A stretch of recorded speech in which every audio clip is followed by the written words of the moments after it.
Tom Salta composed the game's disturbing score. The Outlast Trials music was composed by Tom Salta, who worked closely with Red Barrel's audio director, Francis Bruce, to create a soundscape that's equal parts orchestral, industrial, and psychologically oppressive. Salta described the score as using unusual instrumentation and textures to build an immensely disturbing atmosphere. He referenced composers like Penderecki, a favorite in horror circles for his use of dissonance and atonality, and incorporated pipe organs, gothic choirs, metallic scrapes, whispery chanting, and dirty ambient textures. The music adapts dynamically to gameplay, quiet and tense during exploration, frantic and chaotic during chases. One standout track, Cross to Bear, uses church-inspired instrumentation to underscore a grisly scene involving an NPC crucified on a wall. Salta combined those sacred sounds with the disturbing insanity of the moment, creating cognitive dissonance that mirrors the game's themes. The chase music, called Get Out, layers dissonant trumpet clusters with bass drum hits and organ chords, evoking the face-melting scene from Raiders of the Lost Ark, intense, climactic, and hair-raising. Salta even created musical ambiance using just his mouth for the root canal trial, and composed a creepy children's song called Brush Your Teeth, sung by nightmarish characters. The score is a masterclass in how music can be as much a weapon as the enemies on screen. Music plays from in-game sources. In addition to the composed score, the Outlast Trials uses diegetic music, music that exists within the game world and plays from radios, speakers, and other environmental sources. This includes period-appropriate songs from the 1950s, distorted children's music, and propaganda broadcasts. The diegetic approach grounds the horror in the setting and adds layers of environmental storytelling. A crackling radio playing a cheerful tune in a blood-soaked room creates dissonance that's more unsettling than silence. It also reinforces the idea that Murkoff stages everything. The music isn't background, it's part of the set design, carefully chosen to manipulate reagents' emotional states. Every song you hear is a deliberate choice by the corporation, another tool in their psychological arsenal. The audio director uses real industrial sounds. Francis Bruce, the audio director, took a page from Akira Yamaoka's Silent Hill playbook by incorporating real industrial and mechanical sounds into the game's audio design. Creaking metal, distant machinery, echoing footsteps, wet drags, electrical buzzes. These aren't synthesized. They're recorded from real environments and layered to create a soundscape that feels tangible and oppressive. The approach makes the Signala facility feel like a living, breathing space, one where every sound has a source and a reason. It also means that players can use audio cues to navigate and survive. The hum of a generator signals a power source. The clank of Coil's baton warns you he's near. The giggle of Gooseberry's puppet tells you to hide. Sound in the Outlast Trials isn't just atmosphere. It's information, threat, and torture all at once. The speedrun community has optimized trial routes. Like all great games, the Outlast Trials has spawned a dedicated speedrunning community. Runners have optimized routes for every trial, memorizing objective spawns, item locations, and enemy patrol patterns. The current meta heavily favors the stun rig, which allows runners to shut down prime assets and push through objectives without wasting time hiding or looping. Advanced strategies include using bricks and adrenaline to counter traps, stunning teammates who are pushing heavy, objects to refresh their stamina, and splitting the map into zones to complete objectives in parallel. Speedrunners aim to finish MK challenges under 4 minutes and full trials under 10 minutes. benchmarks that require near-perfect execution and deep map knowledge. The community has even found skips and exploits, methods to reach bosses faster or bypass certain mechanics entirely. Watching a skilled speedrunner tear through a trial that took you 30 minutes to barely survive is both humbling and mesmerizing. It's also a reminder that even Murkoff's carefully designed nightmares can be broken, optimized, and conquered with enough knowledge and practice. The stun rig got massively buffed after launch. In the 1.0 release, the stun rig received a major buff that cemented its place as the meta choice for most players. The cooldown was adjusted to 93 seconds when you successfully hit an enemy, and 25 seconds if you whiff, making it incredibly forgiving and always available when you need it. The rig also provides stamina regeneration during the stun animation, giving you a free breather in the middle of a chase. This buff was controversial. Some players felt it made the game too easy, while others argued it was necessary to balance the relentless difficulty of higher-tier trials. Regardless, the stun rig's dominance is undeniable. It's the safest pick, the most reliable tool, and the foundation of most speedrun and challenge strategies. Murkoff might have accidentally given reagents too much power, and the community is happily exploiting it. Blind rigs got buffed and became viable. The blind rig, once considered underwhelming, received buffs that made it a viable alternative to the stun rig. The rig deploys a flash grenade effect that blinds and disorients enemies, allowing you to slip past or reposition. While it doesn't offer the hard stun and stamina regen of the stun rig, the blind rig has a faster cooldown and can affect multiple enemies in an area, making it useful for crowd control and team support.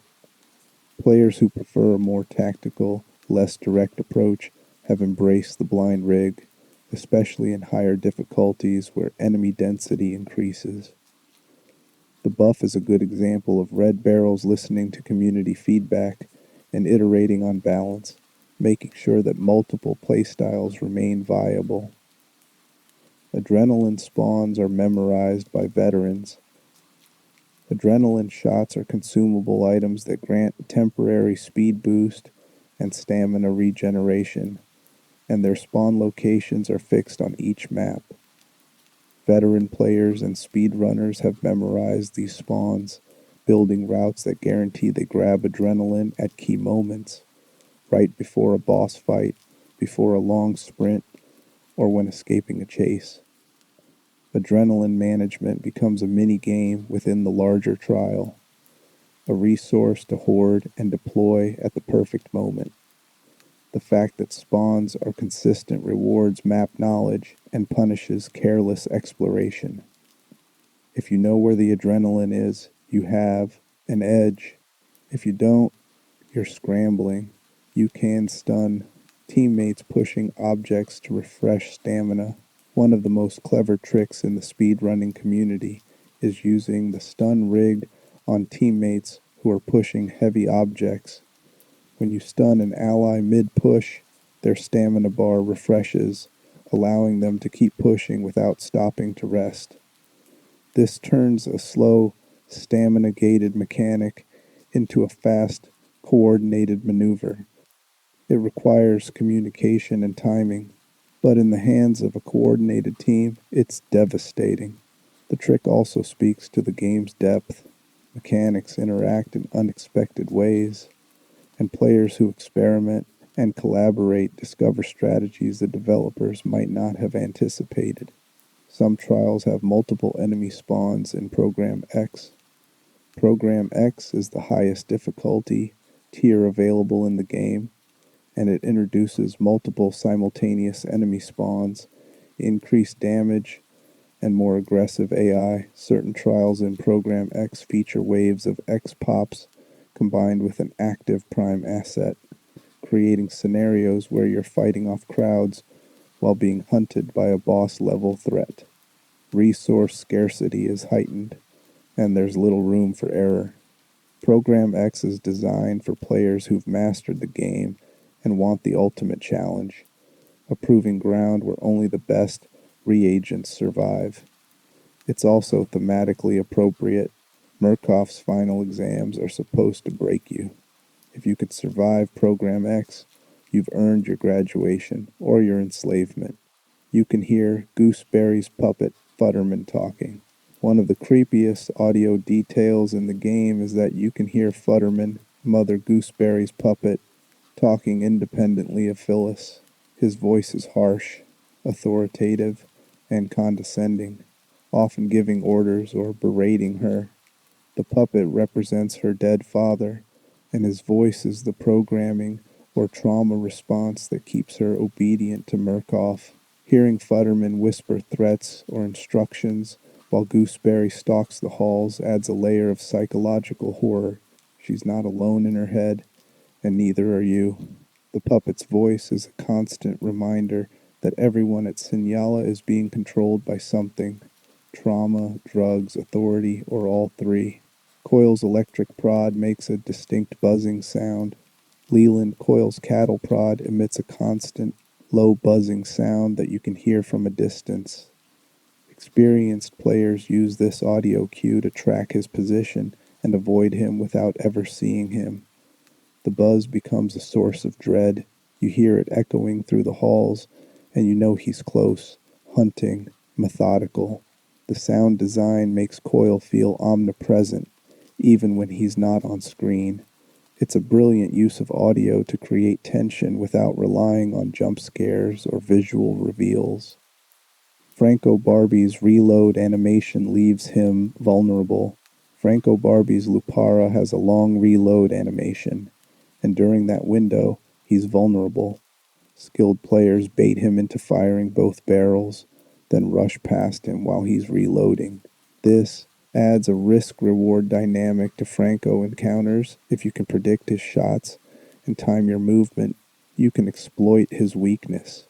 It also makes him feel more human and less invincible than the melee-focused prime assets. Franco is dangerous, but he's not unstoppable, and that makes outsmarting him all the more satisfying. The orphanage trial features child-sized mannequins. The orphanage trial is filled with child-sized mannequins, some intact, some broken, many arranged in disturbing tableaus. The mannequins represent the children who passed through Murkoff's pipeline, victims of the corporation's long-term grooming and conditioning programs. Seeing them scattered throughout the environment is a gut punch, a visual reminder that the horrors of the trials don't start in adulthood. Murkoff has been breaking people since childhood, and the orphanage is where it begins. The mannequins also serve a gameplay function. They can be mistaken for enemies in low light, adding to the paranoia and tension. The police station trial reflects systemic corruption. The police station trial is a twisted reflection of 1950s law enforcement, complete with holding cells, interrogation rooms, and evidence lockers stained with blood. The environment tells a story of institutional violence, abuse of power, and corruption, themes embodied by Leland Coil, a former cop who now serves Murkoff. The trial doesn't just scare you with monsters, it scares you with the realization that the monsters were already in positions of authority, already hurting people, long before Murkoff recruited them. The police station is a reminder that horror doesn't need a corporation to exist. Murkoff just industrializes it. The Fun Park trial has a carousel boss fight. One of the most memorable moments in the Fun Park trial is a boss encounter set on a spinning carousel.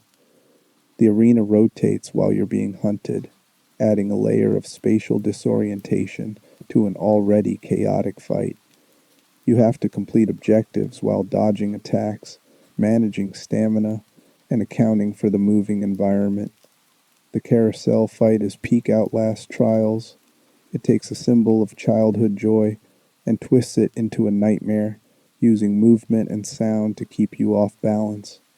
It's also a technical showcase demonstrating how red barrels can layer environmental hazards, enemy AI, and objective design into a single, cohesive set piece. Some trials feature timed poison gas sections. Certain trials introduce poison gas as a timed hazard, forcing you to complete objectives quickly or find gas masks scattered throughout the environment. The gas drains your health steadily, creating a countdown that adds urgency to exploration and problem solving. These sections are some of the most stressful in the game because they force you to move fast while still being hunted by enemies. You can't afford to hide and wait. You have to push forward, take risks, and hope you find the gas mask or escape route before the poison finishes you. It's another way Murkoff layers threats, environmental hazards on top of human enemies on top of psychological torture. The root canal trial is pure body horror. The root canal trial leans hard into dental and medical body horror with imagery of teeth, drills, surgical tools, and grotesque anatomical displays. Is one of the most viscerally uncomfortable trials because it taps into universal fears. Nobody likes the dentist, and the game knows it. Tom Salta, the composer, mentioned that he created much of the ambient sound for this trial using just his mouth, layering wet, organic noises to make the environment feel alive and disgusting. The trial also features a children's song called Brush Your Teeth, sung by nightmarish characters in a tone that's equal parts cheerful and threatening. The root canal is a masterclass in thematic design. Every element, from the visuals to the audio to the enemy behavior, reinforces the central horror. You can hide inside lockers and barrels. The Outlast Trials gives you multiple hiding options, including lockers, barrels, and underbeds. Each hiding spot has pros and cons. Lockers are common but obvious. Barrels can be pushed to reposition but make noise. Beds offer limited sight lines but can be hard for enemies to check. Learning when and where to hide is a core survival skill, especially on higher difficulties where enemy perception is sharper and resources are scarce. The game also adds tension by letting enemies search hiding spots. If Coil walks up to your locker and opens it, you're dead. Hiding isn't a guaranteed escape, it's a gamble, and that keeps every encounter tense. Some documents reveal Murkoff's connections to the CIA lore documents throughout the game, confirm that Murkoff isn't operating independently. They're working with the CIA and other government agencies as part of the MK Ultra program. These partnerships give Murkoff legal cover, funding, and access to human test subjects from prisons and military facilities. The documents also reveal internal tensions.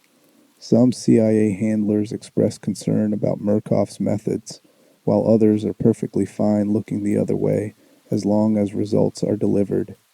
The government-corporate partnership is one of the series' most disturbing through lines. It's not just a rogue company doing evil things in secret. It's a system where corporations and governments collaborate on atrocities and protect each other from accountability. Reagents are sometimes dosed without their knowledge. Documents hint that reagents are routinely dosed with drugs, hallucinogens, sedatives, stimulants, without their consent or knowledge. These substances are administered through food, water, injections, or environmental exposure, like gas. The psychosis mechanic in the game might be triggered by these covert dosing events, not just by stress or enemy proximity. This detail reinforces the helplessness of being a reagent. You can't trust what you see, what you feel, or even what you've consumed. Murkoff controls every input, and you're left trying to survive in a reality they've chemically altered. The sleep room has a radio playing propaganda. If you pay attention in the sleep room, you'll notice a radio or PA system playing Murkoff propaganda, motivational messages, and instructions. The broadcasts are designed to sound helpful and reassuring, but they're really conditioning tools, reinforcing obedience and normalizing the horror of the trials. The radio is always on, always talking, and you can't turn it off. It's a small but constant reminder that even in your downtime, Murkoff is in your head, shaping your thoughts and responses. Some players report seeing glitched enemy behavior. Because the Outlast Trials launched in early access and has received multiple updates, players have reported various bugs and glitches, some of which make enemies behave in unintended ways. Coil getting stuck in walls, Gooseberry teleporting, Franco's shots phasing through cover. These glitches can either make trials easier or create terrifying, unpredictable encounters. While Red Barrels patches these issues regularly, the community has embraced some glitches as part of the game's chaotic charm. There's something darkly funny about a horror game's monsters breaking the rules in ways that make them scarier by accident. The trials were built in Unreal Engine. The Outlast Trials was developed using Unreal Engine, the same engine Red Barrels used for the previous games.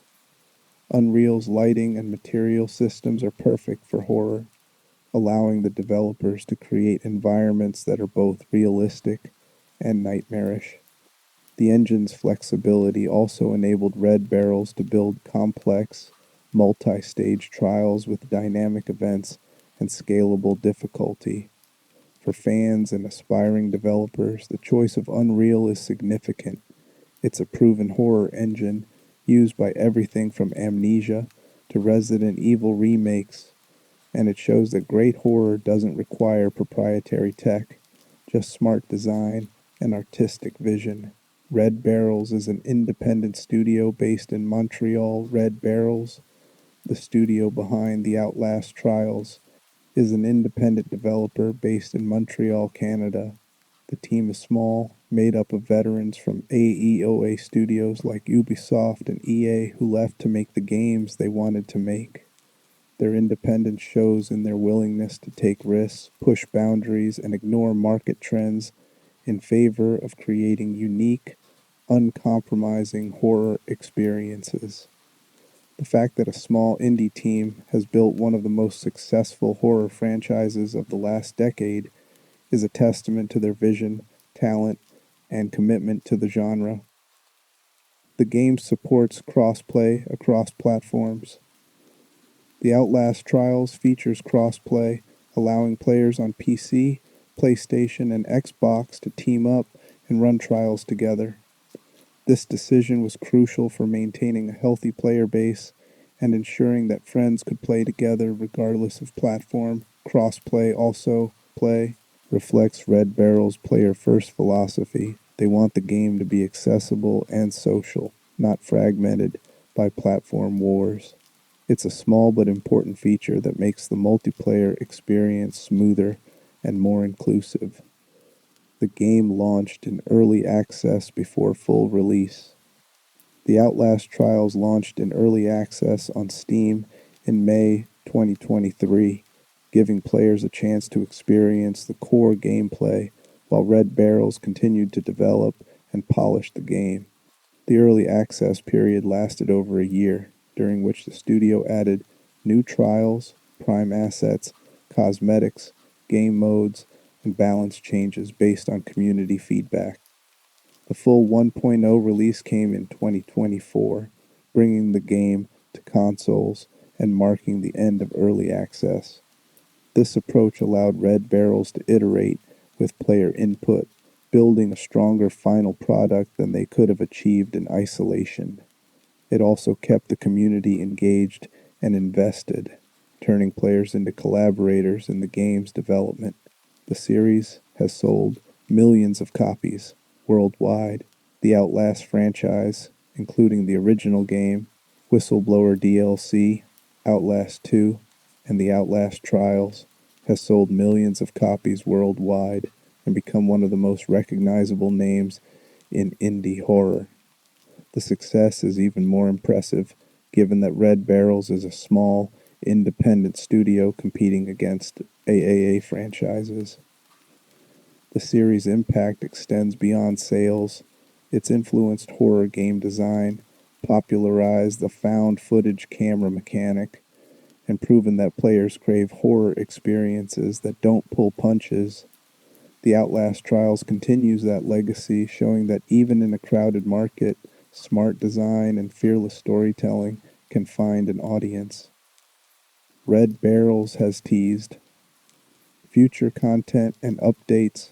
Red Barrels has made it clear that the Outlast Trials is a live game, with plans for ongoing content updates, seasonal events, and new Prime assets.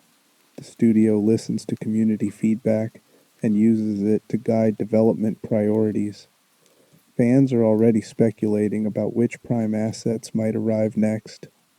Whitehorn remains the most popular theory, but others have suggested new trials set in different environments, new game modes, and deeper story revelations. The promise of future content keeps the player base engaged and ensures that the trials will continue to evolve, just like Murkoff's experiments. The game was originally announced as a surprise. The Outlast Trials was announced with little warning, catching fans off guard. Red Barrels had been quiet after Outlast 2, and many assumed the studio was working on a different project entirely. The reveal trailer, showing cooperative gameplay and Cold War aesthetics, generated immediate buzz and speculation. The surprise announcement strategy worked. It created hype, gave the studio control over the narrative, and let the game speak for itself without months of pre-release marketing diluting the impact. It also fits the series' ethos. Horror works best when you don't see it coming. The Outlast Trials proves horror can thrive in co-op. For years, conventional wisdom held that horror games needed to be solitary experiences, that playing with friends would kill the fear. The Outlast Trials proves that wrong. By designing trials that stay terrifying even with 4 players, by introducing cooperative mechanics that create their own tensions, reviving downed teammates under pressure, coordinating escapes, managing limited resources, and by ensuring that Prime assets remain genuine threats no matter your team size, Red Barrel showed that co-op horror isn't a contradiction. It's a new frontier. The game doesn't just let you survive with friends, it makes you rely on them, argue with them, fail because of them, and celebrate victories together. It turns horror into a shared ordeal, and that shared suffering creates stories players will remember long after they've logged off. The Outlast Trials isn't just a great horror game, it's proof that the genre still has room to innovate, to surprise, and to scare us in ways we didn't think possible. Rigs are introduced through animated cartoons. Each time you unlock a new rig in the Outlast Trials, the game presents an animated educational cartoon explaining how it works. These cartoons are styled like 1950s corporate training films, complete with cheerful music, bright colors, and a condescending narrator who treats psychological torture devices like household appliances. The stun rig video shows a cartoon reagent happily zapping enemies with electricity. The smoke grenade rig gets a cutesy demonstration where cartoon characters vanish in clouds of gas. It's deeply unsettling propaganda, Murkoff's way of normalizing the tools of violence by dressing them up in friendly educational packaging. The cartoons also serve a gameplay function. They're genuinely helpful tutorials, but the tonal whiplash is intentional. Red Barrels wants you to feel the dissonance between the chirpy presentation and the horrific reality of what these devices represent.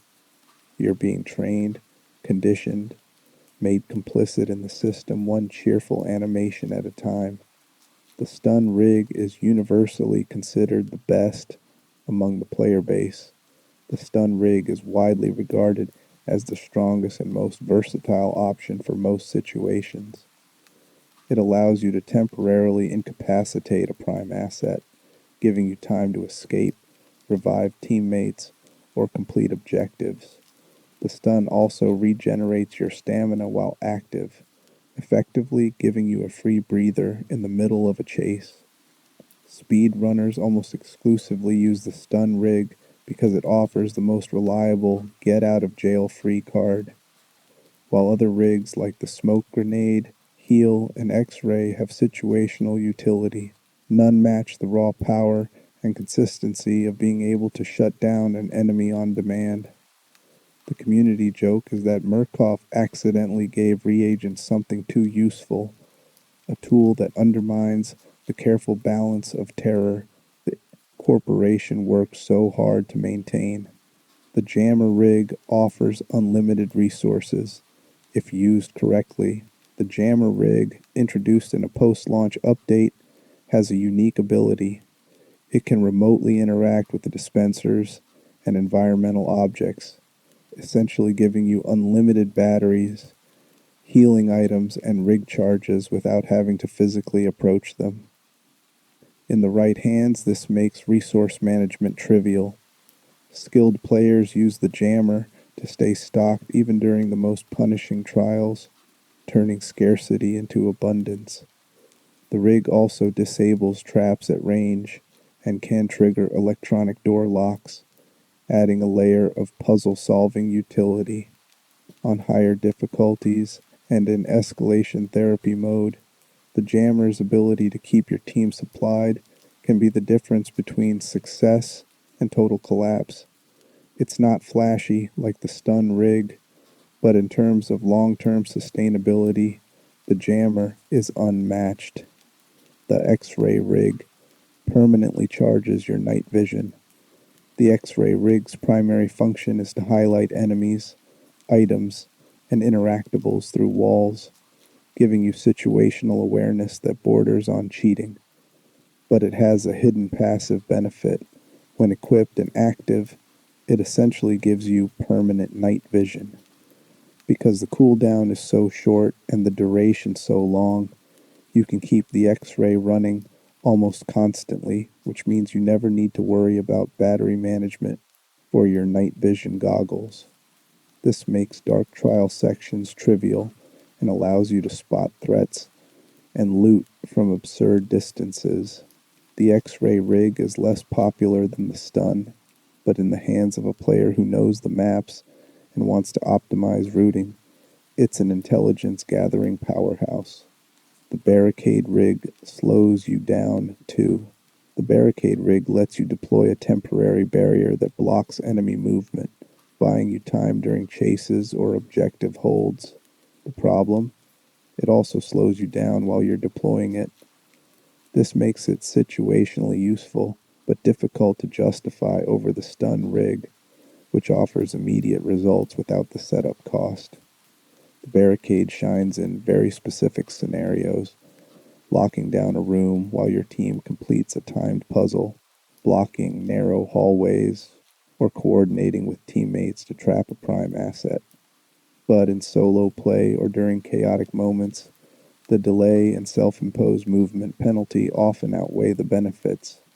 Community consensus is that the barricade needs buffs to compete with the other rigs, but it remains a beloved option for players who enjoy tactical, team-oriented gameplay. There are 77 shirts and 78 pants. The Outlast Trials features an absurdly deep cosmetic system. One player who unlocked every cosmetic item reported that there are 77 different shirts and 78 different pants, meaning there are more pants than shirts. Add in 12 additional heads, 44 player icons, 10 different night vision goggles, and 15 ESOP customization options, and you're looking at hundreds of possible combinations.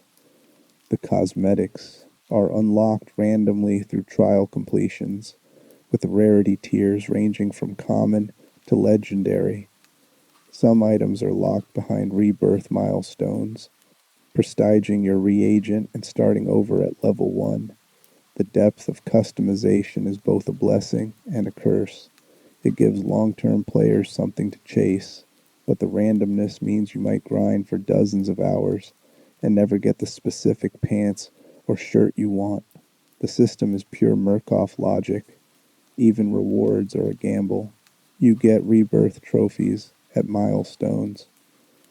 When you rebirth, essentially prestige, in the Outlast Trials, you receive decorative trophies that you can display in your sleep room.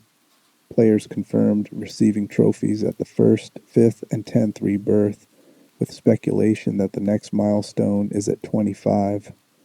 These trophies serve no gameplay function. They're purely cosmetic status symbols, a way to show off how much time and suffering you've endured. Displaying them in your room is both a flex and a joke. Look how many times I've let Murkoff break me. The trophies also tie into the game's meta-narrative. Murkoff rewards compliance, progress, and submission with shiny objects that have no real value. It's participation trophy horror. The sleep room is a social hub between trials. The sleep room functions as the game's social hub, where up to 4 players can gather between trials to customize their reagents, purchase upgrades, and interact with each other through emotes, mini-games, and room decorations.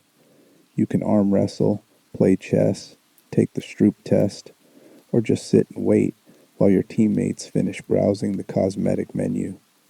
The room is designed to feel safe, a brief respite from the relentless horror of the trials, but it's also a cage. You can't leave. You can't go home. The best you can do is rearrange furniture and play games while you wait for Murkoff to call you back into the nightmare. The sleep room is a perfect microcosm of the game's themes. Even comfort is conditional, monitored, and temporary. Room customization includes 56 medium items. Beyond character cosmetics, players can unlock decorative items to place in their sleep room. There are 56 medium-sized items available, not counting rebirth trophies, ranging from mundane furniture to unsettling props that wouldn't look out of place in a horror movie. Some items are rare, some are legendary, and all of them contribute to the sense that you're trying to make a prison cell feel like home. The game even lets you place no item as an option, which is darkly funny. You can choose to keep your room as barren and institutional as possible, refusing to participate in Murkoff's illusion of comfort. The customization system is surprisingly robust for a horror game, and it speaks to Red Barrel's understanding that players will latch onto any sense of control, even if it's just deciding where to put a lamp. Blood trails are used as environmental storytelling. Red Barrel's level designers revealed in interviews that they use blood as a visual language to guide players. Blood trails might indicate navigation paths, co-op moves, vault points, or crawl spaces. From a narrative standpoint, blood suggests that a reagent from a previous trial was injured and took that path to escape a threat. The blood isn't random set dressing. It's a breadcrumb system that tells micro-stories while also serving gameplay functions. You're following in the footsteps of people who didn't make it, or who barely made it, and the game trusts you to pick up on that without spelling it out.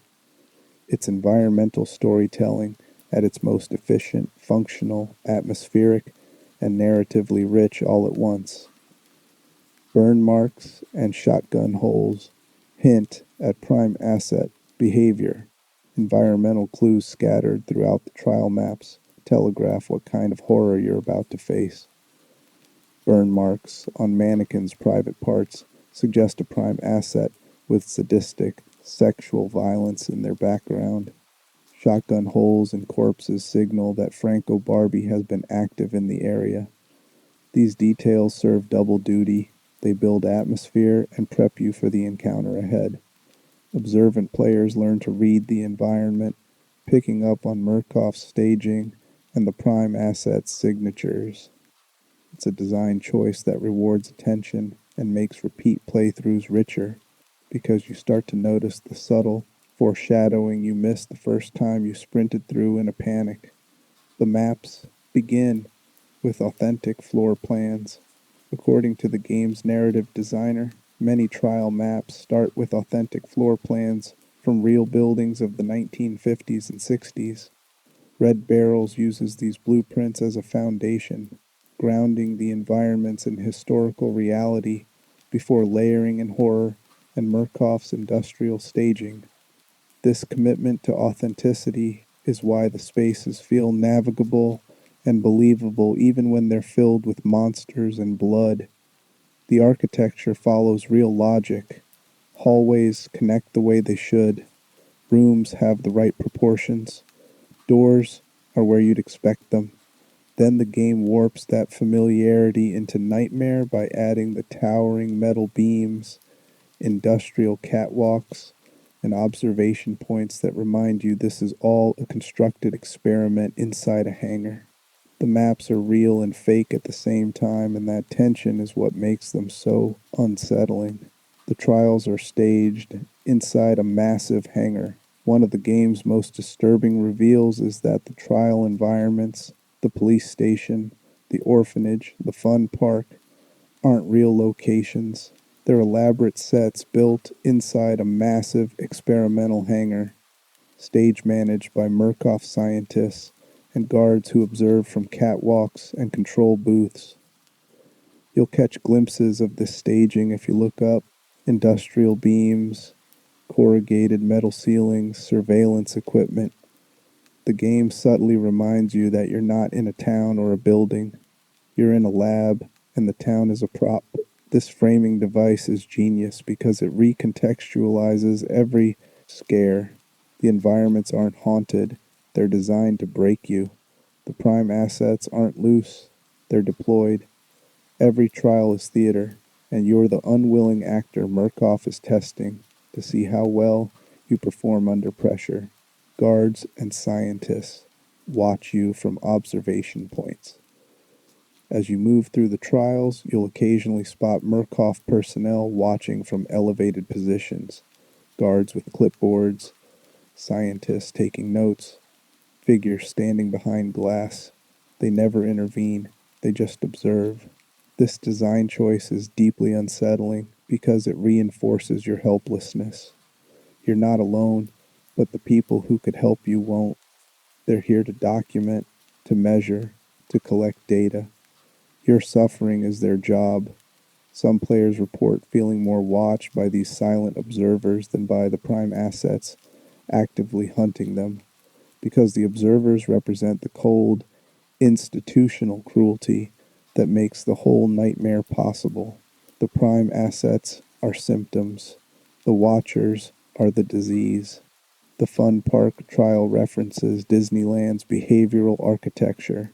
In-game documents reference Moses Scarfiotti, a Murkoff consultant who studied Disneyland's use of behavioral architecture, design techniques that instruct visitors where to go, how to behave, and encourage them to feel happy regardless of their actual circumstances.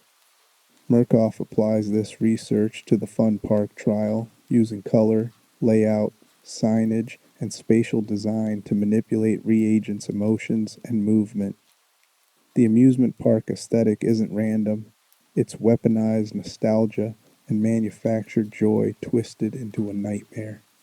Every cheerful mural, every bright light, every painted smile is there to psychologically destabilize you, to create cognitive dissonance between what the environment promises, fun, safety, childhood innocence, and what it delivers, violence, fear, death.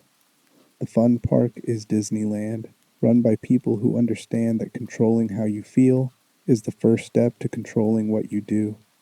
Jerome Gillette was found naked among pigs.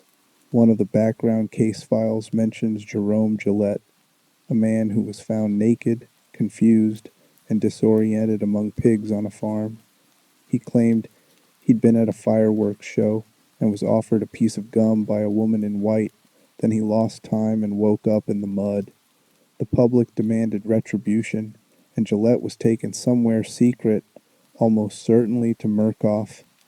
The file is a perfect example of how the Outlast Trials uses background lore to build its world. Gillette's story is never central to your experience, but it's there, another thread in the tapestry of institutional horror. Murkoff doesn't just run the Sinyala facility, they have a pipeline. They scoop up the vulnerable, the accused, the confused, and they disappear them into the machine. Gillette's fate is probably identical to yours. The woman in white appears in multiple files. The mysterious woman in white, referenced in Jerome Gillette's file, also appears in other documents throughout the game. She seems to be a recruiter, or an agent, someone who identifies targets and lures them into situations where Murkoff can abduct them.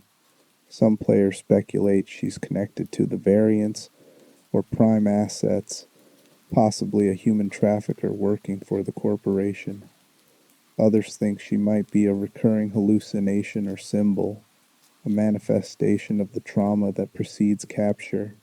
The game never clarifies, and that ambiguity is part of the horror. The woman in white is everywhere and nowhere, a ghost in the machine, a face you might remember right before you forget everything else. The reagents are called reagents because they're test subjects. The term reagent is borrowed from chemistry, where it refers to a substance used in a reaction to detect, measure, or produce other substances. In the Outlast trials, reagents are human test subjects, substances being reacted upon by Murkoff's experiments to produce behavioral data, psychological breakdowns, and eventually programmed compliance. The term is dehumanizing by design. You're not a person, you're a reagent. You're not a survivor, you're a variable. You're not escaping, you're reacting. The choice of terminology reflects Murkoff's worldview. People are inputs, tools, resources to be consumed in the pursuit of results.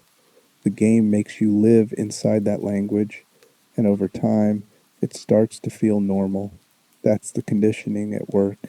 You can find documents referencing Mount Massive Asylum. Sharp-eyed players have found documents and references to Mount Massive Asylum scattered throughout the Sinyala facility. These aren't major plot points, but they're lore connections that tie the Outlast trials to the original game. Mount Massive doesn't exist yet in 1959. It will be repurposed from an old asylum and refitted with Murkoff's technology decades later. But the groundwork is being laid. The corporation is already thinking about how to expand, how to scale up, how to turn one facility's success into a nationwide or worldwide operation. Seeing these references is a grim reminder. For veteran players, everything you're experiencing in the trials is a prototype. The worst is still to come. The Outlast trials takes place during the Red Scare setting. The game in 1959 places it squarely in the middle of the Cold War and the Red Scare, a period of intense paranoia about communist infiltration in the United States. The government was obsessed with espionage, sleeper agents, and mind control, fears that Murkoff exploits and profits from. Project Lathe is framed as a patriotic endeavor, a way to protect American interests by creating perfect operatives who can't be turned, can't be broken, can't question orders. The historical context gives Murkoff's crimes a veneer of legitimacy. They're not torturing people for profit. Well, not only for profit. They're defending freedom.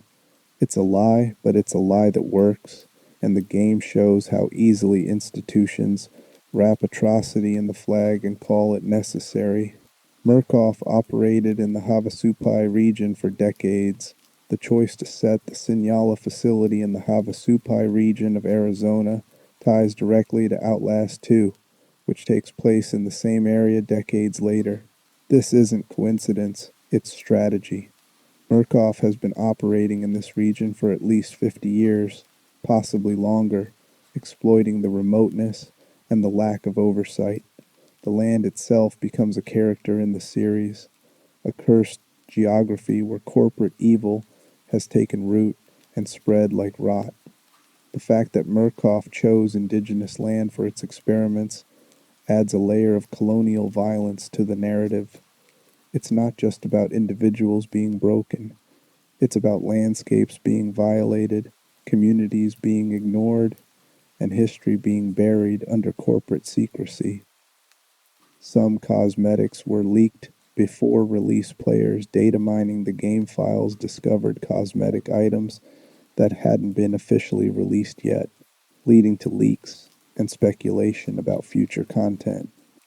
One player mentioned grinding for a specific pair of pants they saw in a leaked video, only to realize after unlocking everything that the item wasn't in the game yet. These leaks fuel community hype and give players something to anticipate, but they also reveal Red Barrel's long-term content strategy. The game launched in early access with a solid foundation, but the developers have been steadily adding cosmetics, trials, prime assets, and game modes through updates. The leaked items are breadcrumbs, hints at what's coming, and proof that the trials are nowhere near finished. The maid outfit and sergeant jacket are player favorites. Among the cosmetic items, certain pieces have become iconic within the community. The maid outfit is frequently mentioned as a must-have, along with the sergeant jacket, which gives your reagent a military look. These items aren't just popular because they look cool. They're status symbols, rare drops that signal dedication and luck. Players post screenshots showing off their fits, comparing loadouts, and hunting for the last few pieces to complete their ideal look. The cosmetic grind becomes a metagame, a way to stay invested between major content drops, and a form of self-expression in a game that's otherwise about stripping away your identity. There's a Sullivan Noth icon. Players have discovered a player icon featuring Sullivan Noth, the antagonist from Outlast 2. Noth was the leader of Temple Gate, a cult compound in the Arizona desert, and his inclusion as an icon in the Outlast Trials is a direct lore tie. It suggests that Noth's story, or at least his legacy, intersects with Murkoff's operations. Some fans theorize that Temple Gate itself might have been influenced or even sponsored by Murkoff decades before the events of Outlast 2, and that the corporation has been seeding cults and mind control experiments across the region for generations. The Noth icon is a small detail, but in a series as interconnected as Outlast, small details are often the start of bigger revelations. You can find a Mr. Daddy icon. One of the player icons is called Mr. Daddy, and players who've unlocked it describe it as one of the best in the game. The name and imagery likely reference the game's twisted parental figures, characters like Mother Gooseberry and her puppet Futterman, who represent corrupted authority and abusive family dynamics. The icon is another example of the game's dark humor, letting players wear their trauma as a badge. It's funny until you think about it too long, and then it's just sad. That's peak Outlast. The game tracks your trial completion stats. The Outlast Trials keeps detailed statistics on your performance, how many trials you've completed, your success rate, your fastest times, your rebirths, and more. One player reported completing 160 trials over about 90 hours of playtime, rebirthings 10 times before unlocking everything. These stats feed into the game's competitive and completionist appeal, but they also serve a narrative function. Murkoff is watching. Murkoff is measuring. Every run you complete is another data point in their research, and the game makes sure you know that your performance is being recorded, quantified, and analyzed. You're not just playing a game, you're feeding the machine. There are multiple difficulty settings that change enemy behavior. The Outlast Trials offers multiple difficulty tiers, and higher difficulties don't just increase damage or enemy health, they change enemy behavior, patrol patterns, and environmental hazards. Prime assets become more aggressive, X-pops appear in larger numbers, traps are harder to spot, and resources are scarcer. The game becomes a completely different experience on higher difficulties, demanding near-perfect knowledge of the maps and enemy AI. For hardcore players, the challenge is the point. For lore enthusiasts, the difficulty settings reflect Murkoff's iterative testing. They're not just breaking you once, they're finding new ways to break you harder. You can unlock 4 legendary outfits. There are 4 legendary tier outfits available in the game, the highest rarity for cosmetics. These outfits are randomized drops, meaning you can't target them specifically. You just have to keep grinding trials and hope RNG smiles on you. The legendary outfits are visual statements, full-body costumes that transform your reagent's appearance completely. They're also flex items, proof that you've put in the hours and survived enough trials to earn the rarest rewards. In a game about stripping away identity, the legendary outfits let you reclaim it, at least cosmetically. The night vision goggles come in 10 different styles. Your reagent's night vision goggles aren't just functional, they're customizable. There are 10 different goggle designs in the game, 5 of which are rare tier. The goggles affect how you see dark environments, and while the differences are mostly cosmetic, certain styles have become player favorites for aesthetic or practical reasons. The goggle system is another layer of personalization, letting you tweak your loadout until it feels uniquely yours. It also ties into the game's themes. Murkoff gives you the tools to see in the dark, but you're still trapped in their system, still dependent on their technology to survive. The ESOP system has 15 customization options. The ESOP is a diagnostic tool used in the game's lore, and it has 15 different customization options, including 4 rares and 4 epics. Players can change how their ESOP looks, adding another layer to the cosmetic grind. The ESOP isn't just a prop, it's part of Murkoff's surveillance and conditioning infrastructure, a device that monitors your status and feeds data back to the corporation. Customizing it is like decorating your ankle monitor. You can make it look nice, but it's still a leash. You start with only one cosmetic option unlocked at random. When you first create your reagent, the game randomly unlocks a single cosmetic item for you, a shirt, pants, icon, or goggle style. Everything else is locked behind trial completions and RNG. This means every player's starting experience is slightly different, and it adds a small sense of individuality even before you've earned anything.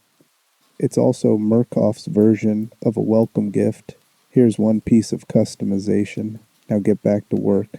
Franco Barbi's Lupara is a traditional mafia weapon. The Lupara, Franco Barbi's signature weapon, is a sawed-off shotgun historically associated with the Italian mafia, particularly in Sicily. The name Lupara comes from the Italian word for wolf, as the gun was originally used by shepherds to kill wolves. In mafia contexts, it became a symbol of intimidation and execution. Red Barrels chose this weapon deliberately to reinforce Franco's identity as a mobster and to give him a tool that feels historically grounded and brutally effective. The Lupara changes the gameplay loop. Franco can hit you from range, forcing teams to rethink cover, sightlines, and movement. He's a sniper in a game designed around melee threats, and that asymmetry makes him one of the most dangerous prime assets. Project Lupara update added Franco and new cosmetics. The Project Lupara update was a major content drop that introduced Franco Il Bambino Barbie as a new prime asset, along with new trials, cosmetics, and gameplay features. The update's name directly references Franco's weapon, signaling that the mobster would be the centerpiece of the new content. Updates like Lupara keep the game alive between major releases, giving players new challenges and loot to chase. They also continue Murkoff's story. The corporation is always recruiting, always experimenting, always finding new ways to perfect its horrors. The Sinyala name connects to Outlast 2. The facility where the Outlast Trials takes place is called Sinyala, and that's not a random name. Red barrels pulled from thin air. Sinyala is actually a mountain located within the Havasupai Reservation in Arizona, the same general region that serves as the setting for Outlast 2's Temple Gate.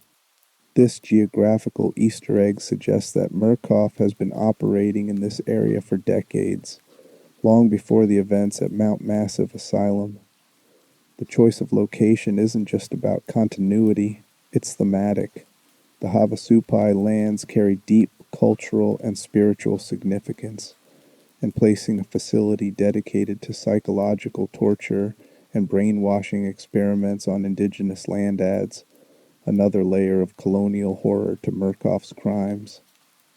The company doesn't just exploit individuals, it exploits entire regions, repurposing sacred geography for its grotesque Cold War science projects. For fans who played Outlast 2 first, discovering this connection reframes both games as part of a broader territorial nightmare, where Murkoff's reach extends across decades and landscapes, corrupting everything it touches. The Outlast Trials is set before all other games. While most horror sequels push the timeline forward, The Outlast Trials is a prequel that takes place in 1959, during the height of the Cold War. This puts it more than 50 years before the events of the original Outlast, which unfolds in 2013 at Mount Massive Asylum. By going back to the late 50s, Red Barrels could explore the origins of Murkoff's unethical experimentation programs, specifically their involvement in MK Ultra. The Cold War setting isn't just historical window dressing, it's essential to the game's atmosphere. The era's paranoia, espionage culture, and government-sanctioned human experimentation create the perfect breeding ground for Murkoff's operations. Players who know the later games understand that the corporation only gets more powerful and more depraved as the decades roll on, which makes the trials feel like the seed of something even worse. The prequel framing also allows Red Barrels to introduce characters and concepts that ripple forward through the series' timeline, connecting seemingly isolated incidents across games. It's a smart narrative choice that deepens the lore without rehashing old scares. MK Ultra is real, and the game leans hard into it. The Outlast Trials draws heavily from Project MK Ultra, a real CIA program that ran from 1953 to 1973. MK Ultra involved illegal human experimentation, often without subjects' consent, testing drugs like LSD, sensory deprivation, psychological torture, and brainwashing techniques. The goal was to develop mind control methods for interrogation and to create sleeper agents. In the Outlast universe, Murkoff doesn't just participate in MK Ultra, they perfect it. The trials represent Murkoff's attempt to industrialize trauma-based mind control, turning broken people into programmable assets. What makes the game so unsettling is how much of it is grounded in documented history. Real MK Ultra experiments included dosing unwitting civilians, running operations out of universities and prisons, and destroying records when the program was exposed. Red Barrels didn't have to invent much. They just had to ask, what if it worked? The answer is the Sinyala facility, where reagents are subjected to repeated psychological breaks until they become whoever Murkoff needs them to be. It's horror rooted in the terrifying truth that governments and corporations have always been willing to sacrifice individuals for power. Dr. Easterman was coerced into working for Murkoff, Dr. Hendrik Joliet. Easterman is the mastermind behind Project Lathe, the behavioral conditioning program at the heart of the Outlast trials. But his involvement with Murkoff wasn't entirely voluntary. According to lore documents, Easterman initially distrusted the CIA and was skeptical of corporate government partnerships. However, he was coerced into collaboration after Murkoff and their intelligence partners leveraged his personal trauma, specifically the mysterious death of his brother. Easterman believed that by working with Murkoff, he might uncover evidence that the CIA was involved in his brother's death. This tragic irony, a man seeking answers by enabling the very system that destroyed his family, makes Easterman more than a one-dimensional villain. He's a broken genius whose grief is weaponized against him. As the trials progress and Easterman descends into paranoia, it becomes clear that Murkoff never trusted him either. Internal memos reveal that corporate overseers viewed him as a potential liability, waiting for him to slip so they could dispose of him. Easterman's arc is a microcosm of the game's broader theme. Everyone at Signala, even the architects of horror, is trapped in someone else's experiment. Clyde Perry is the man who recruits prime assets. Clyde Perry is a Murkoff field agent whose job is to identify and recruit what the company calls prime assets, individuals with extreme charisma, cruelty, or psychological traits that make them ideal enforcers within the trials. Perry's face might be familiar to longtime fans. His photograph appears hanging in Mount Massive Asylum in the original Outlast, a subtle cross-game Easter egg that ties the series together. Perry's role is chilling because he's essentially a talent scout for monsters. He doesn't kidnap random vagrants off the street. He finds people who are already broken, already dangerous, and offers them a Faustian deal. Submit to Murkoff's control, and you'll get to live out your worst impulses under corporate protection. In a December 1955 meeting with Easterman, Perry and the doctor discuss the criteria for prime assets long before any candidates are locked in. The conversation reveals how cold and calculated the selection process is. Murkoff isn't interested in rehabilitation or containment. They want to refine human cruelty into a tool. Perry's presence across multiple games suggests he's been doing this work for decades, quietly, recruiting nightmares and delivering them to Murkoff's doorstep. Leland Coyle was a corrupt police officer. Before Murkoff, Leland Coyle, one of the first prime assets players encounter, wasn't always a cattle prod wielding enforcer for a shadow corporation. Before the trials, Coyle was a police officer, and by all accounts, a deeply corrupt one. Documents ascribe him as a man who thrived on authority and violence, using his badge to brutalize suspects and enforce his own twisted sense of order. Coyle represents the worst of mid-century American law enforcement: racist, sadistic, and completely unaccountable. What makes him a perfect prime asset isn't that Murkoff broke him. It's that he arrived at Signala already broken, already eager to hurt people. The company just gave him permission and a bigger playground. His aesthetic, cop uniform, baton replaced with an electrified prod, the way he patrols trial areas like he's still on a beat, reinforces his identity as an avatar of authoritarian violence. Coyle doesn't need mind control to do what he does. He wants to. That's what makes him so effective and so horrifying. Murkoff didn't create Leland Coyle. They just removed the few social restrictions that were holding him back. Mother Gooseberry ran a children's show before her crimes. Phyllis Futterman, better known as Mother Gooseberry, had a public-facing career before she became one of Murkoff's prime assets. She hosted a children's television program, using the wholesome persona of a friendly entertainer to build a cult-like following among young viewers. Her father, Dr. Futterman, was a dentist, and Phyllis worked as his assistant before landing her own show. program, presumably called Futterland, was bright, colorful, and deeply sinister beneath the surface. After her father died from an overdose, Phyllis's mental state collapsed. She began using her show to indoctrinate children, encouraging them to take drugs and commit violent acts on her behalf. The situation escalated until police raided her studio, which had tunnels beneath it and was later compared to H. Holmes's infamous murder castle. During the raid, Gooseberry killed 2 officers in a scene described as one of the most gruesome since Holmes's era. She was arrested and subjected to brutal experiments in prison, which left her physically disfigured. When Murkoff found her, she was already a charismatic, broken figure with a talent for manipulation.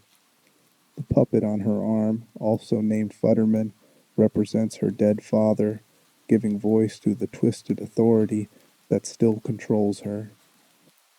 Mother Gooseberry doesn't want to kill you, but she has to.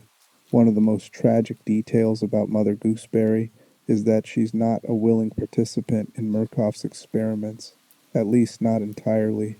Lore documents and her in-game dialogue suggest that she's being controlled, forced to hunt reagents even though part of her understands the horror of what's happening. Some players have compared her to Chris Walker from the original Outlast, a victim who's become a weapon, trapped in a cycle of violence she can't escape.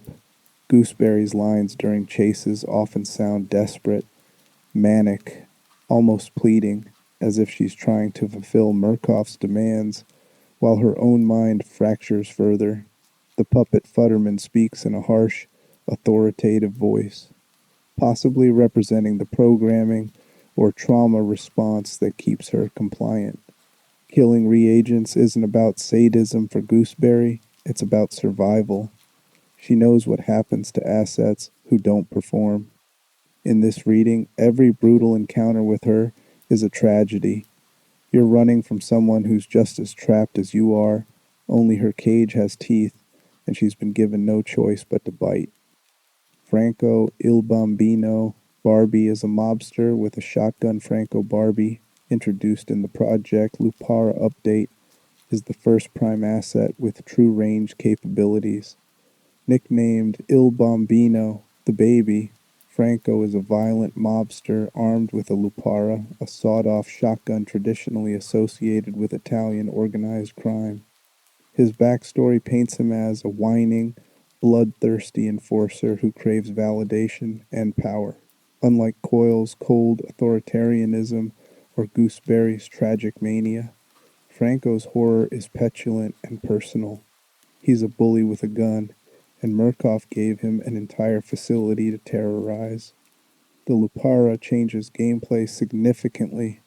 Franco can hit you from a distance, forcing reagents to rethink their usual strategies of line-of-sight breaks and tight corners. His addition to the Prime Asset roster shows Murkoff's expanding toolkit. They're not just using blunt instruments anymore. They're deploying calculated violence with precision and range. Franco's whining voice lines and tantrum-like behavior add a darkly comedic edge, but they also underscore a grim truth. Murkoff doesn't just recruit the smartest or the strongest. They recruit anyone whose cruelty can be pointed in the right direction. The Skinner Man only appears during psychosis. One of the most debated entities in the Outlast trials is the Skinner Man, a nightmarish figure that only manifests when a reagent is suffering from psychosis. The game leaves it deliberately ambiguous whether the Skinner Man is a hallucination, a supernatural entity revealed by altered mental states, or something else entirely. What's not ambiguous is the damage he inflicts. It's very real. When psychosis kicks in, the Skinner Man appears and actively hunts players, turning a psychological debuff into a lethal threat. This design choice mirrors the game's central theme. Murkoff blurs the line between mind and body, trauma and reality. Is the Skinner Man a product of the drugs pumped into reagents, Or is he an actual entity that preys on broken minds? Some fan theories suggest the Skinner Man is tied to Dr. Easterman himself, possibly a manifestation of the Doctor's unraveling psyche, or even a Walrider adjacent entity controlled by him. The game refuses to give a clear answer, and that's what makes the Skinner Man so effective. He's a monster you can't logic your way out of because you can't trust your own perception. Wernicke himself visits the Signala facility. Dr. Rudolf Wernicke, the elderly scientist whose morphogenic engine research drives much of the original Outlast's horror, makes a cameo appearance in the Outlast Trials. According to documents, Wernicke visits the Signala facility, likely to observe Murkoff's early attempts at behavioral conditioning and compare notes with Easterman. This is a huge lore moment for fans, as it confirms that Wernicke and Easterman were aware of each other's work and that Murkoff was already building the infrastructure that would later house the Walrider program. Wernicke's presence also suggests that the nanite swarm technology and the psychosis-inducing experiments seen in Mount Massive have roots in the Trials era. Murkoff has always been iterating, refining, and expanding its horrors across decades. Seeing Wernicke in the 1950s, years before the Mount Massive experiments, reframes him not as an isolated mad scientist, but as part of a long corporate tradition of weaponizing human suffering. The trials are called Project Lathe. The formal name for the behavioral conditioning program at Signala is Project Lathe, and the metaphor is chillingly precise. A lathe is a tool that shapes raw material by rotating it against cutting instruments until the desired form is achieved. In Murkoff's hands, the raw material is human beings, and the cutting instruments are trauma, drugs, sensory deprivation, and repeated exposure to violence. The goal is to turn a person's identity, shaving away their old self until only a programmable shell remains. The name reflects Murkoff's industrial approach to the mind. They don't see people, they see products. Reagents are fed into the lathe, subjected to trial after trial, and the ones who survive emerge as whatever Murkoff designed them to be: sleeper agents, deep cover operatives, or broken assets ready to serve.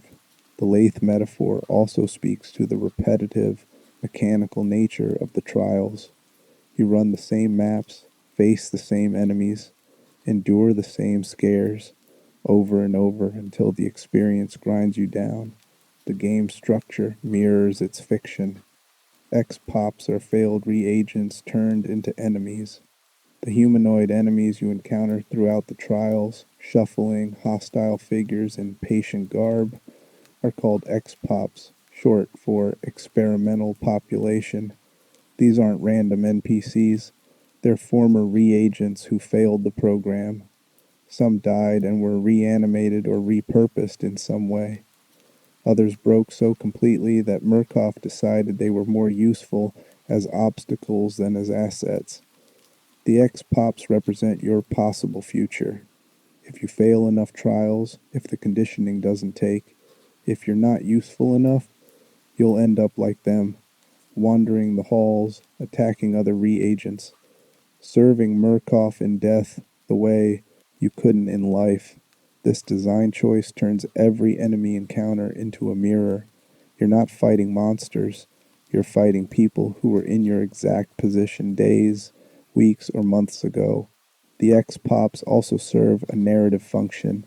They're proof that most people don't survive the trials. You're not special. You're just still breathing. Coil knocks before entering rooms. One of the creepiest behavioral details about Leland Coil is that he knocks on doors and peeks into rooms before entering. It's a small animation touch, but it says everything about his character. Coil isn't a mindless brute. He's methodical, disciplined, and disturbingly polite in his violence.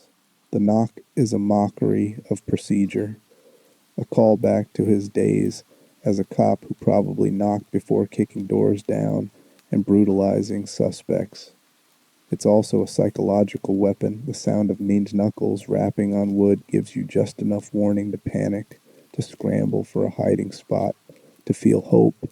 Then he opens the door anyway and starts his hunt. The peek is even worse because it means he's checking, assessing, playing the role of authority even when there's no one left to perform for. Coyle's adherence to these little rituals shows how deeply his identity is tied to control and order. Even in a place as chaotic as Sinyala, he's not breaking the rules, he's enforcing his own. Some guards have a crush on Coyle.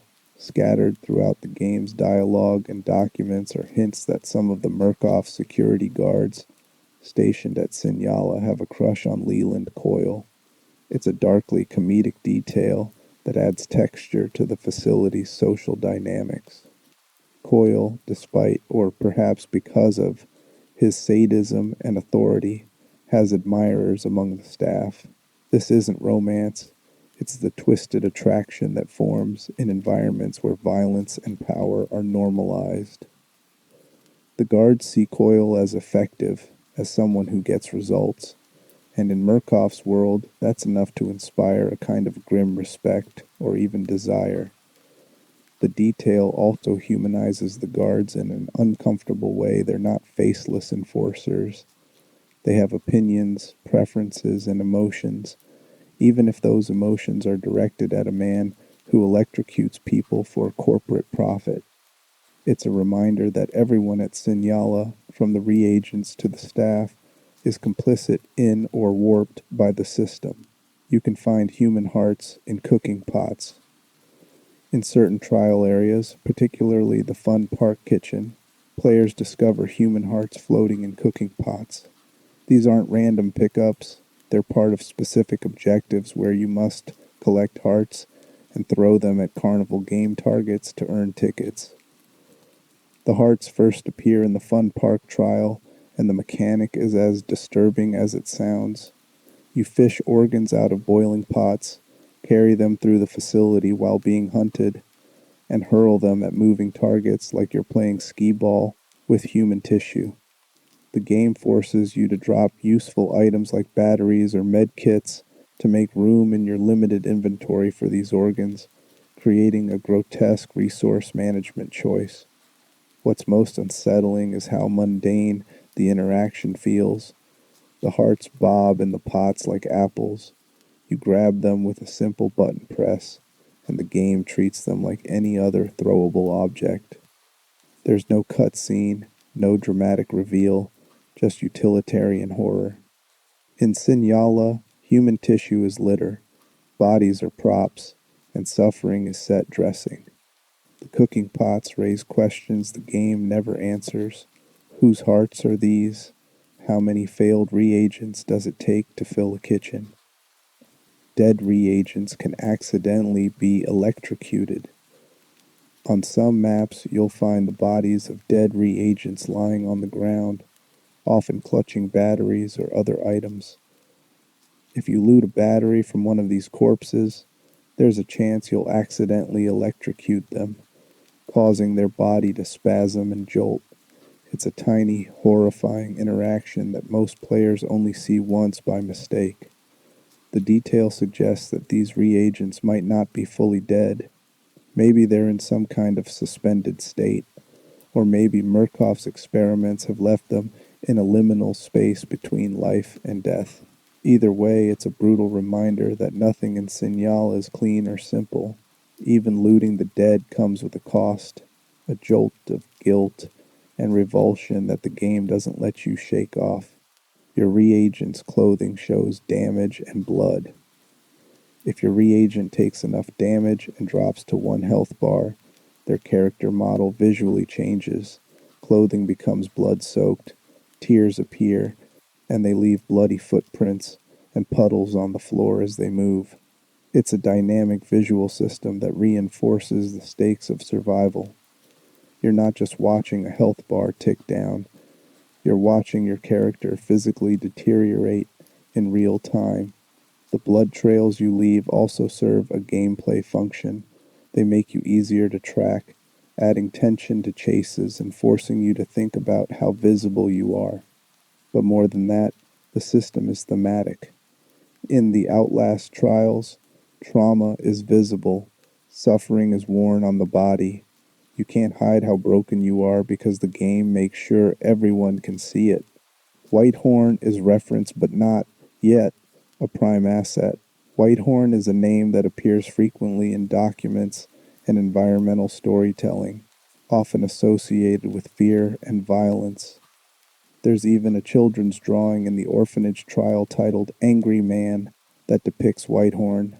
For a long time, fans speculated that Whitehorn would be revealed as a prime asset, possibly tied to the Minotaur or other unreleased enemy types.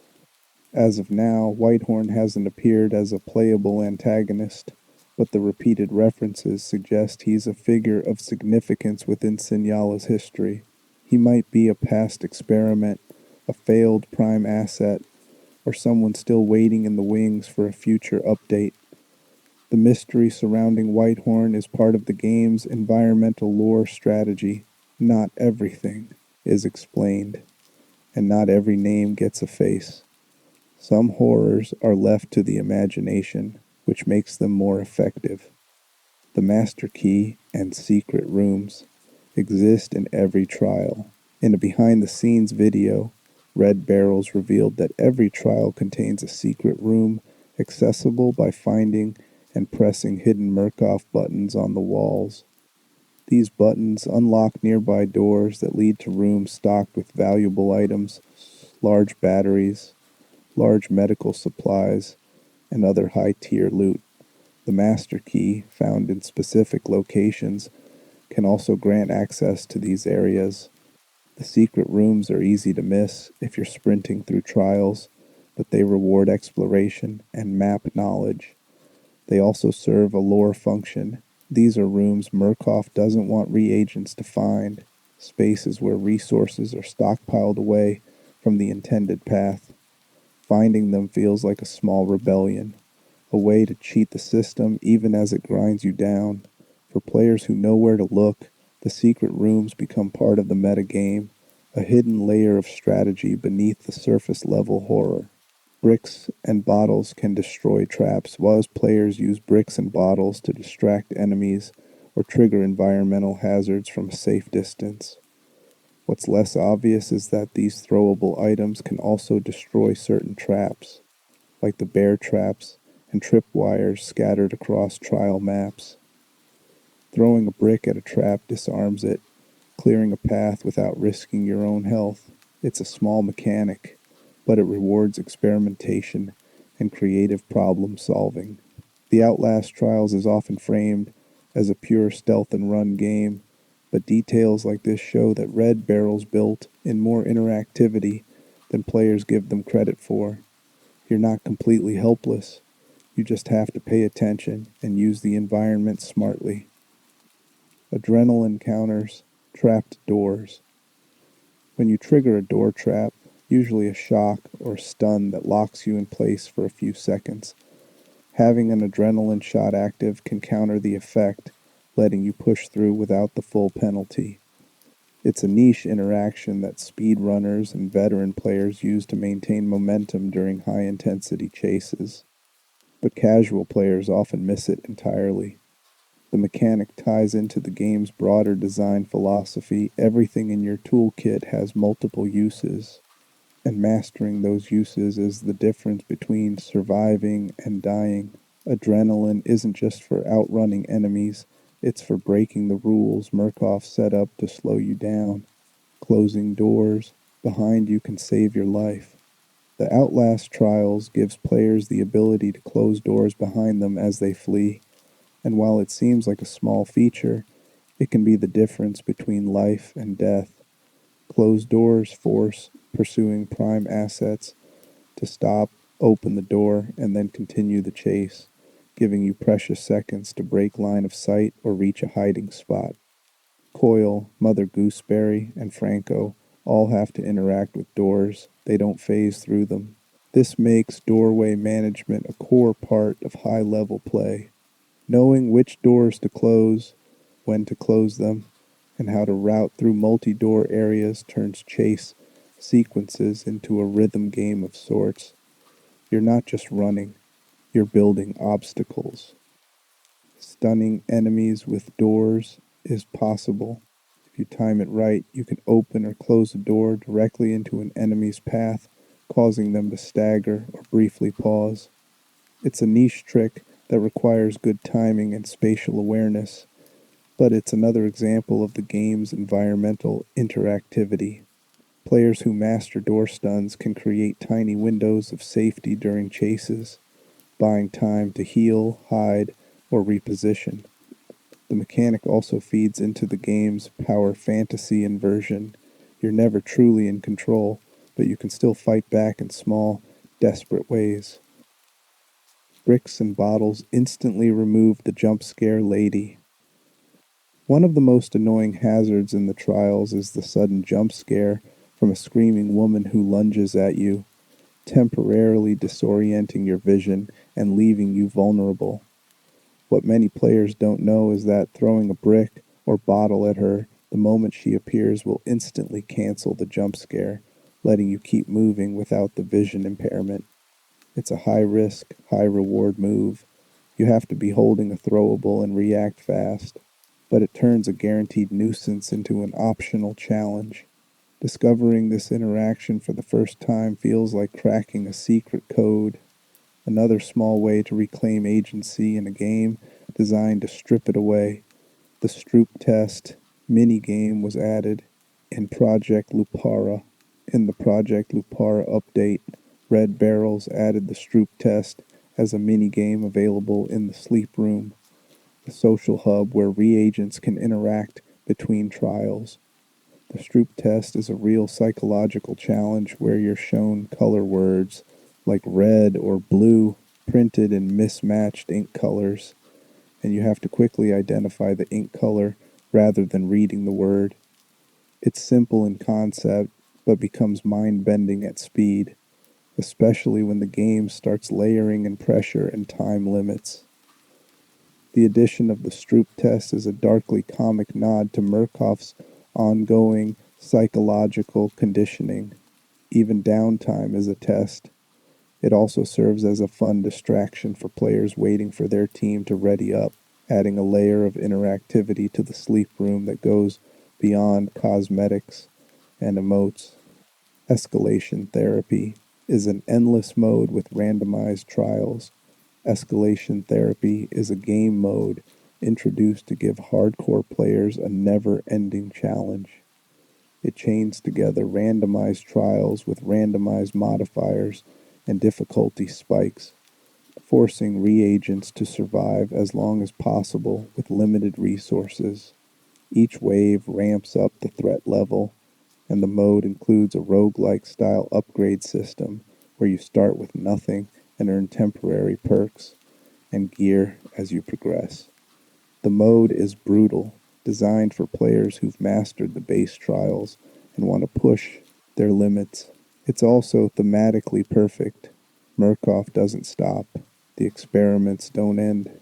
Even if you graduate from the trials, there's always another test, another breaking point, another way for the corporation to squeeze value out of your suffering.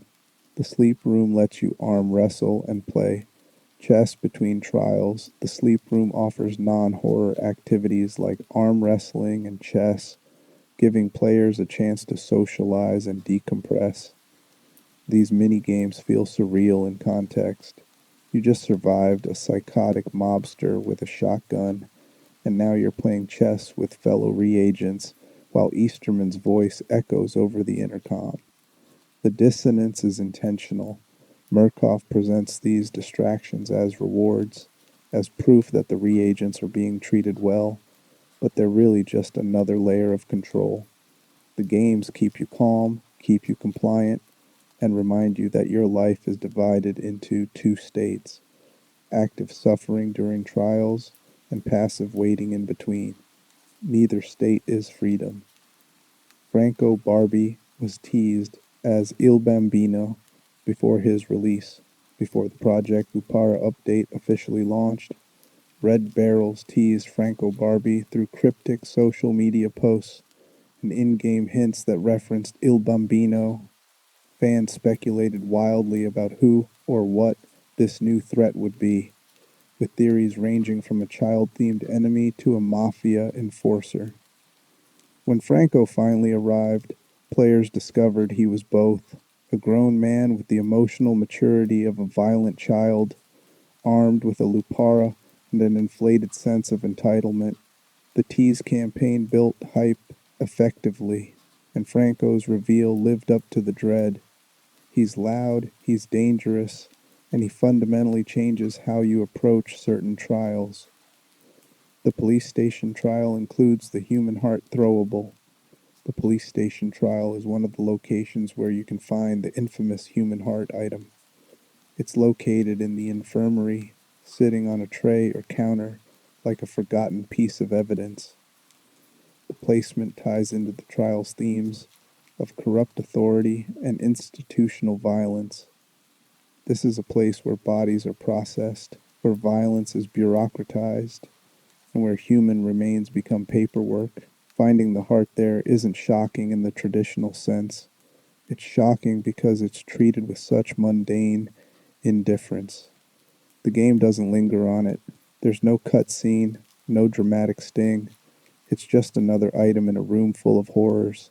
The orphanage trial features a drawing of Whitehorn. In the orphanage map, players can find a child's drawing titled Angry Man that depicts Whitehorn. The drawing is crude, done in crayon or marker, and shows a figure that's clearly meant to be intimidating or frightening. The fact that it's drawn by a child adds a layer of tragedy.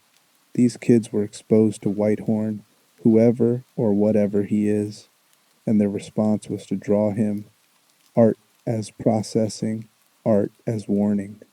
The drawing also feeds into the game's obsession with children as victims of Murkoff's crimes.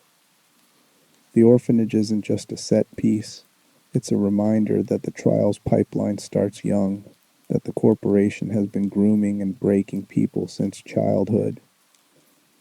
Murkoff uses the trials to create sleeper agents. The ultimate goal of Project Lathe isn't just to torture people, it's to create deep cover agents and sleeper operatives who can be activated by specific triggers and deployed anywhere in the world. Documents throughout the game reference Murkoff's success in producing these agents, and several trial endings hint at reagents being graduated into active service. Some are sent to Cuba, others to Vietnam, still others to domestic assignments. The implication is horrifying. You're not escaping the trials by succeeding.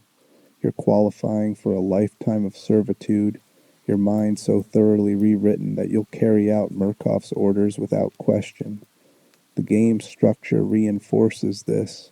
There is no win state, only progression, only deeper integration into the system. The Skinnerman might be tied to Dr. Easterman. One of the most compelling fan theories is that the Skinnerman, the entity that appears during psychosis, is somehow connected to Dr. Easterman himself. Some believe the Skinnerman is a manifestation of Easterman's fracturing psyche, projected into the minds of reagents through the drugs and conditioning they're subjected to. Others think the Skinnerman is a Walrider adjacent entity, possibly an early attempt at the kind of nanite swarm technology that Wernicke would later perfect, and that Easterman is its host or controller. Documents show Easterman unraveling as the trials progress, growing paranoid and erratic, which could explain why the Skinnerman feels so chaotic and malicious. If Easterman is the Skinnerman, then every psychosis episode is a direct encounter with the man pulling the strings, a nightmarish merging of torturer and hallucination. The game never confirms this, but the evidence is tantalizing. Reagents are recruited from vulnerable populations. Murkoff doesn't grab random citizens off the street, at least not exclusively. Documents reveal that many reagents are recruited from prisons, asylums, homeless populations, and other groups society has already marginalized and discarded. These are people no one will look for, people whose disappearances won't trigger investigations. Murkoff exploits systemic failures, preying on the most vulnerable to fuel its experiments. The game doesn't let you forget this. Your reagent is probably someone who was already suffering, already alone, already failed by every institution meant to protect them. The trials aren't an anomaly. They're an extension of the same neglect and cruelty that got you there in the first place. The Wall Rider's origins trace back to the Trials era. While the Wall Rider doesn't appear in the Outlast Trials, the groundwork for its creation is being laid during this period. The Wall Rider is a nanite swarm, microscopic machines, controlled through lucid dream states and extreme psychological trauma.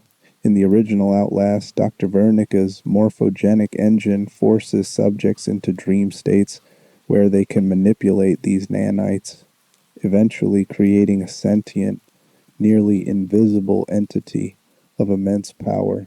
Since Wernicke visits Sinyala in the 1950s and exchanges research with Easterman, it's likely that observations from Project Lathe inform his later work on the morphogenic engine.